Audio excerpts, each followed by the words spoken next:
Hello everyone, I'm Leifkicker, back with another video made possible by my Patreon supporters. Last month, we selected a winner as Travis from the December queue, and Travis selected the top, and this is what we'll be shipping out to him next week. Congrats, Travis, and thank you all for your support. This month, for the January queue, Woodman's the winner. Woody, let me know what box I can ship you, or a base set of settlers if you'd like. I'll send you a list of available options. If you all would like to be entered into a chance to win a box like Woody and Travis, be sure to check me out over on Patreon. This is the Hedron. This is the prototype, and will be the next box that we make a mold of. I am aiming to have this completed in March. We'll start that process really soon. We're going to get all the orders that we took for the month of February shipped out, and then after that I'll be starting on this. A few more things to update on it, just a little bit of areas that I don't like, little blemishes here and there, a little polishing it up, not too much, almost ready to go. This video is all about this guy though. If you want to watch the last 25 minutes or so, you can watch me make this exact piece. I go from making a mold of the prototype, making a casting, and all the way to finishing the painting of this piece. And I just finished this like 5 minutes ago for me. This is what it looks like. So thank you all very much for helping make these videos possible and buying pieces like this so I can keep making more. This is the Necronomicon, an example to fit on the inside. On the left side we have 100 double sleeved, and on the right side we just have 100 sleeved. Bar magnets in the top help keep the lid shut. And if you want, for an extra secure shut, I can install a clasp right here, and I can also remove the center divider if you want the whole inside open as well. We can also do flocking, looks really nice. Alright, let's check out how I made this. This is a Necronomicon deck book. I've got it all broken down into its individual pieces. This prototype was made out of my previous, a casting of a previous model I made. I updated it some. And one of the big changes is I'll be casting the base, this here, separate, so I can cast all that in brown. And these pages can all be cast in white. I'll be able to reassemble this as we go. This front face will be cast in brown, along with the spine. To make the mold, we are going to use just this panel board. This is a handy panel you can get up at any of your Lowe's, Home Depot, Menards, any lumber stores will probably have something like this. And I'm using this because it has this Formica coat or sheet on the outside, and it's straight. If you just use regular lumber, it tends to curl or have cupping in it. So this prefabricated panels are nice and flat, and we'll use these little buttons that are precast to make keys and fill in areas that we don't want on the first mold with this plasticine. I'll put that together and show you that next. Here are the mold boxes all assembled and ready to be filled with some silicone. The spine will be a one-piece mold, and the pages will be a one-piece mold. I've screwed the mold boxes together. Be sure to pre-drill the holes or you'll tear out the panel board. Here's what the front of the book looks like, and to give you an idea how these keys work and the way I have it set up with the plastiline clay, have a closer look. When I cast, it's actually going to be upside down in the mold, like so, and we'll be pouring from the top. The keys will help keep the mold walls in nice and snug. And I've labeled each side of the mold boxes, so I know which way to put them back together and which piece they go to. There's the back cover. So I'm going to get this all screwed together, and I'll come back and we'll pour these molds. For this mold, I decided to go with a Platinum Cure silicone mold from SRC Specialty Resin, and that is because it has a long shelf life, and we'll be able to get all the castings that we can possibly get, hopefully about 25, over the next few years. We're going to blend it up with a drill, put it in these smaller buckets for pressure casting, and then pour it into the mold. We've got all the silicone mixed up, and I degassed silicone. We're going to do a high stream pour as well, and also put it in a pressure pot to try to reduce as many bubbles as possible. I'm going to pour here in the corner and let the silicone slowly creep up and over each piece. Let it push out as much air as possible. While that spreads, I'll move to another one.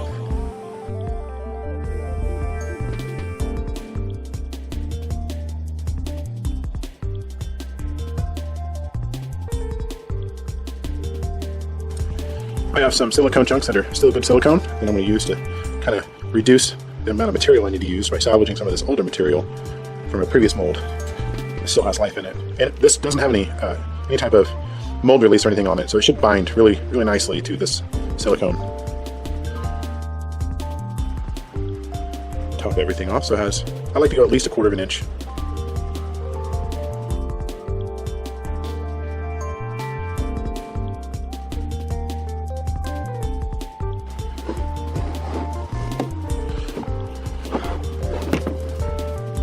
these are good to go, I want to go put these over in the pressure pots so they can cure all night long, and the pressure pot will help reduce the amount of bubbles inside the mold. Here we have the molds taken out of the pressure pot, and the silicone is nice and cured on all the pieces. I went ahead and already took all the screws out, so you didn't have to watch me do that. We're going to demold this spine.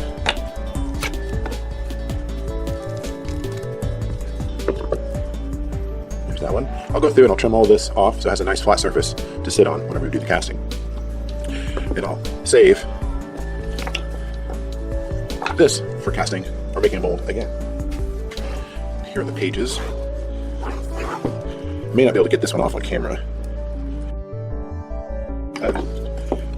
I might have to use this frame whenever I make the casting of this to keep the mold from bowing out any. So I've made notes, and there happen to be 2 screw holes from the spine sitting on top of this in the pressure pot. So I made notes where that is. We'll cut those out, and I know that it sits around the mold this way. It'll be, hopefully this mold will last for a couple of years, and in 6 months, a year from now, when I go to casting another one of these, I want to remember any of the tips and notes on the mold that I made. So I always write it on the mold box.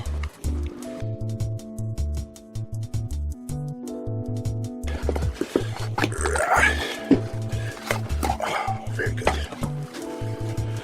I'll have to go through and trim off a little bit of this flashing, but there's the pages. Looks great. And you can see the outline of the little blocks I put in to help save some of the silicone from earlier.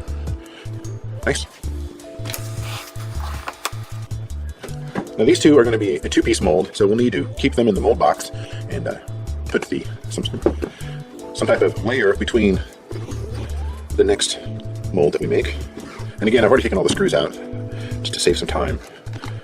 I'm going to carefully pull this off, and there's the back side. When I attach this piece to this panel, I just put I forget what it's called, some turpenoid on the clay to soften up the clay and make it kind of sticky, and stuck that to the handy panel. And now we're going to remove all of this clay, which is going to take a second, so probably fast forward through all that.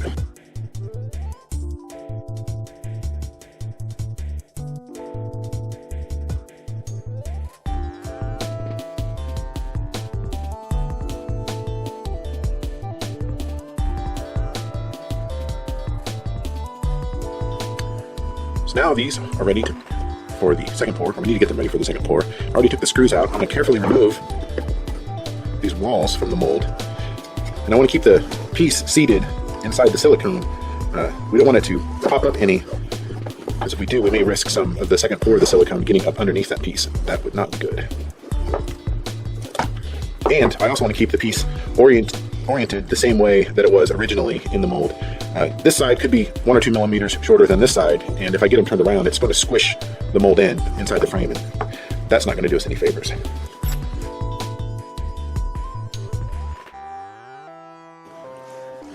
And we'll do the exact same process to this one here.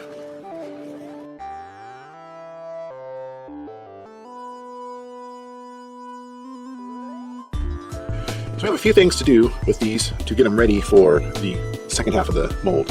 And one step is going to be adding in some screw holes, vent holes for air to escape whenever I put this in the pressure pot. We'll pour the liquid in first, and we'll put the top on, then we can top off with any more resin that we need with these vent holes. And both sides are going to need some vent holes added. And then we're going to need to cover all of the silicone with some type of barrier. I like to use petroleum jelly. I can feel where it's at, and it also helps seals any of the sides. And it's pretty useful to keep the silicone from bonding to the next layer of silicone. So let's do that.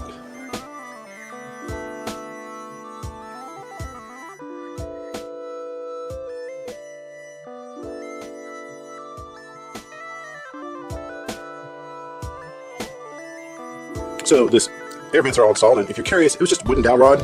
I super glue everything in. I don't want them to get knocked off in the mold making process, and we just use a little acetone to quick set that glue. Now we're going to go through and add a layer of this petroleum jelly, or Vaseline. And we want to try not to get any on the piece. This will actually show up in the next mold. You'll actually be able to see the streaks with the brush. I'm just going to go around all the sides and make sure to get down in each one of the keys and carefully brush up along the sides here. Anywhere there is silicone, you're going to want to put a little bit of this petroleum jelly on it so it doesn't stick. And I also went ahead and put a board underneath so that the mold doesn't sag whenever I put it inside the pressure pot after we get the next layer of silicone on it.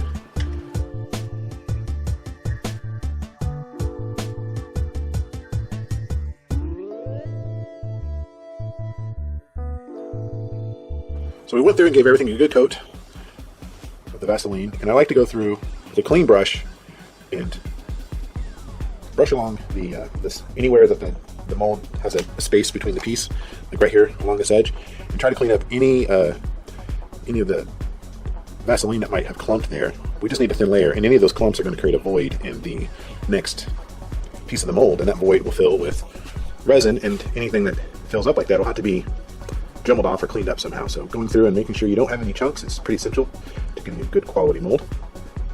The better the mold you make, the better your castings are, and the better piece you can make for your customers. So it's important to get each step as perfect as possible. I'll give you one more close look.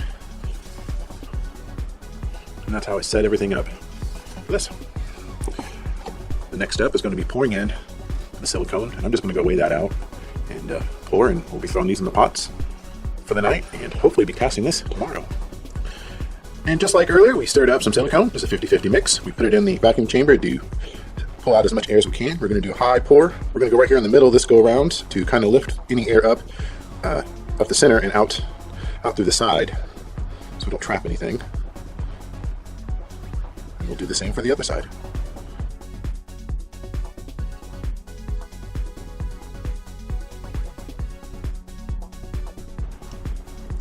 We had a bit of extra silicone from the earlier pour that was in the bottom of those jugs, and I'm going to use those and kind of sink them a little bit into this silicone so we can add a bit more thickness to the mold and use up this spoil from earlier.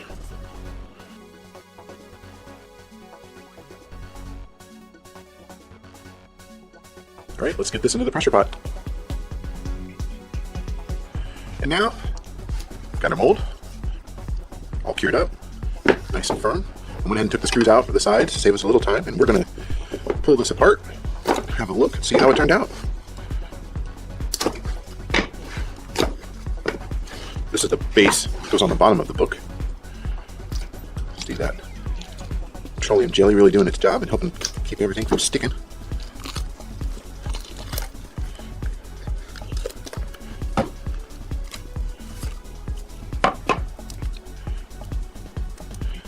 Little vent holes.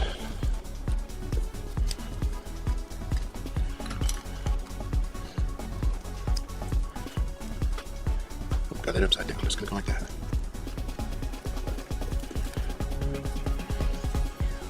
We'll clean up all this before we cast. Let's have a look at the film.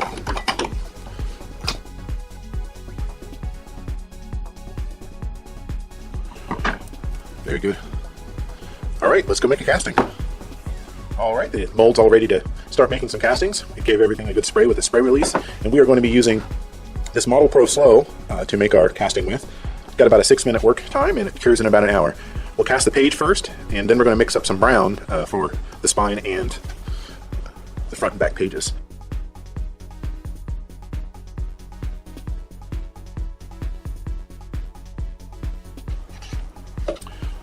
Well, this is starting to dry. We're going to go ahead and mix up the side B, which is the side you would add color to, and we're going to add some brown dye. And I'm going to mix up enough so I can do the spine and the front pages. That way all the color is consistent through the whole book. Normally I have this color pre-mixed in these jugs. I like to buy in the 10-gallon kits, and I just use an almond milk container or something along those lines. Hold the liquid in.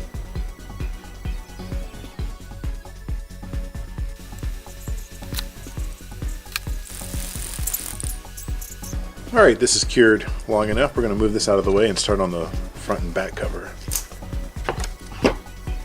This is the back, and I think these are going to be about 8 ounces each, maybe a little more. I got my vent holes up top, so I'm kind of giving the table a bit of a tilt, so all the air is going to go that way.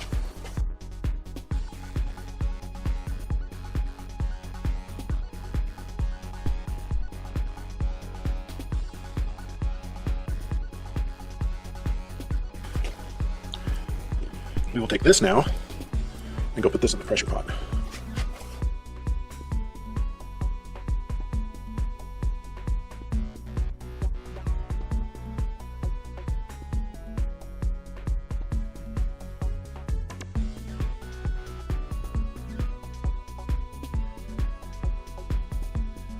All right, first casting's ready to pull. Let's see how we did. Let's do the easy one first. Which is spine.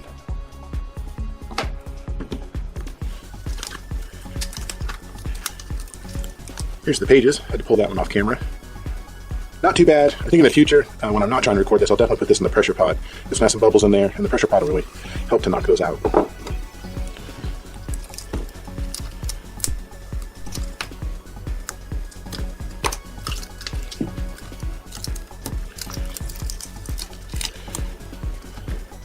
I would also pull this a bit sooner. I had to wait till the end of the day to pull this. That way these don't break off like it did right here. Got one bubble, be able to fill that real easy. Nice, firm casting.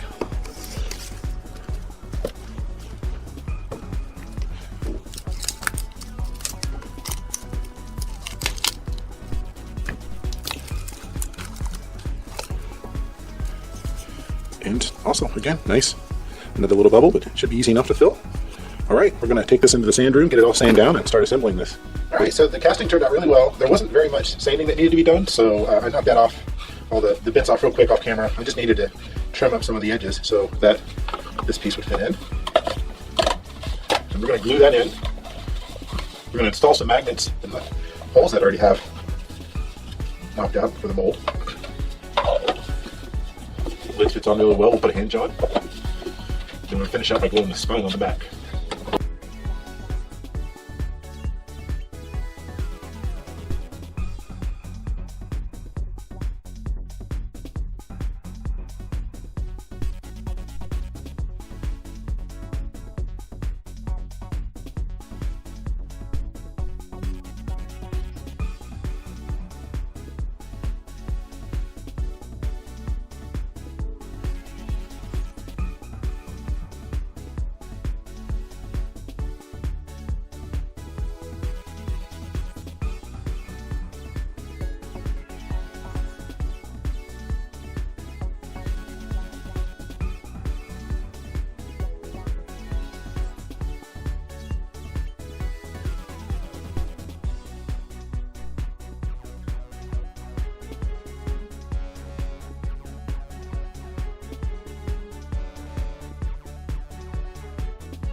I missed a few things on video, forgot to hit record, so real quick we'll cover that.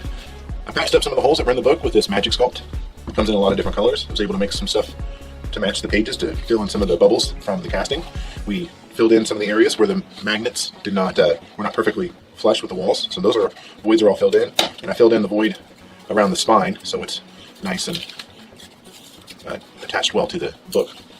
This is about ready to paint. We're going to clean up a few areas with the Dremel, and I want to fill in the bottom of the book a bit with some more white resin. That way it's really going to hold it well to the back of the book. It's going to bind it all well, really nicely.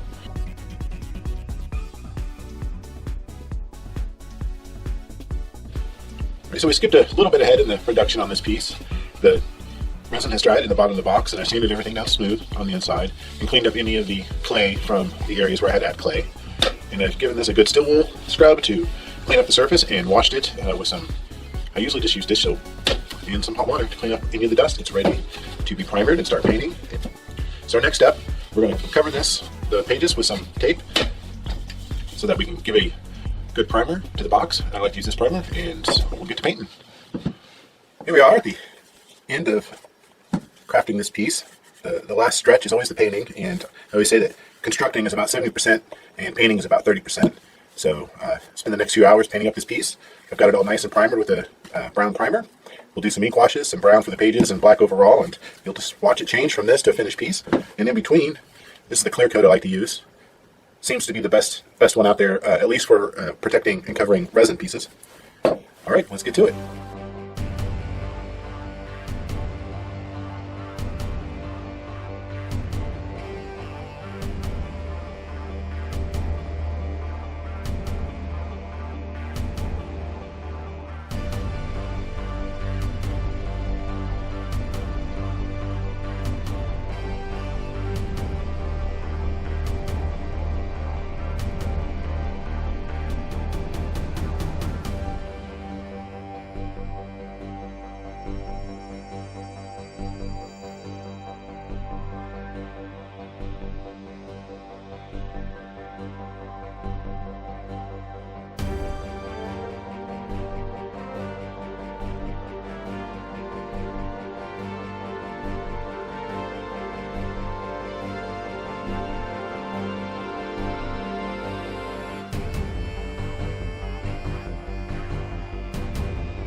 There we have it. Thanks for watching, everyone.